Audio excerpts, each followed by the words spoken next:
నియోజకవర్గంలోని అన్ని బస్తీల్లో సమస్యలు పరిష్కరించాలని అధికారులను ఆదేశించారు కంటోన్మెంట్ ఎమ్మెల్యే శ్రీ గణేష్. తాగునీరు, రోడ్లు, డ్రైనేజీ, విద్యుత్ దీపాలు వంటి సమస్యలు లేకుండా చూడాలన్నారు. కంటోన్మెంట్ పరిధి అన్నానగర్లో పర్యటించారు ఎమ్మెల్యే. బస్తీల్లో తిరిగి ప్రజా సమస్యలు తెలుసుకున్నారు. కాలనీల్లో సమస్యలను ఎమ్మెల్యే దృష్టికి తీసుకువచ్చారు స్థానికులు.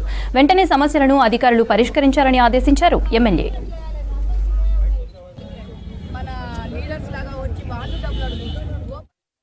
పాదయాత్ర జరిగింది. సమస్యల గురించి మా స్థానిక ఎమ్మెల్యే శ్రీ గణేష్ అన్న ఈరోజు గల్లీ తిరిగి సమస్యలన్నీ తెలుసుకున్నారు. దీనికి కారణం ఏంటంటే ఎలక్షన్ కాకముందు 10-15 సంవత్సరాల నుంచి బస్సీలో తిరుగుతుంటా ఒక్కొక్కరిది సమస్యలు ఏమున్నాయని చెప్పి చూసి ఈ సమస్యల గురించి తిరుగుకుంటూ వస్తున్నారు.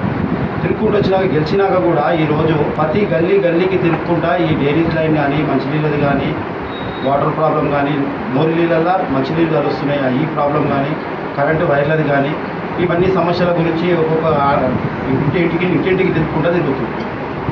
నిన్న బోర్డు మీటింగ్ జరిగింది.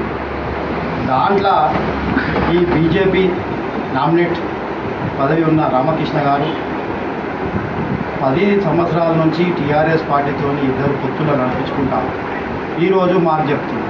మొన్న ఎలక్షన్లప్పుడు మా ముఖ్యమంత్రి రేవంత్ రెడ్డి గారు వచ్చి అన్నానగర్ చౌరస్తా కాడ మీకు మేము పట్టాలు ఇస్తామని చెప్పి మంచినీళ్ళ ప్రాబ్లం అస్సలు ఒక నెల లోపల మంచినీళ్ళ ప్రాబ్లమే ఉండదని చెప్పి ఇవన్నీ మా ముఖ్యమంత్రి చెప్పిపోయిన తర్వాత నిన్న ఏదో తెలుగులో మాట్లాడకుండా ఇంగ్లీష్లో మాట్లాడి నేనే తెలుగులోనే అనుకుంటా అతి తెలివి చూపించుకుంటా మా స్థానిక నామినేట్ పదవి 3 సార్లు 4 సార్లు ఎక్స్చేంజ్ చేసుకుంటూ వచ్చింది.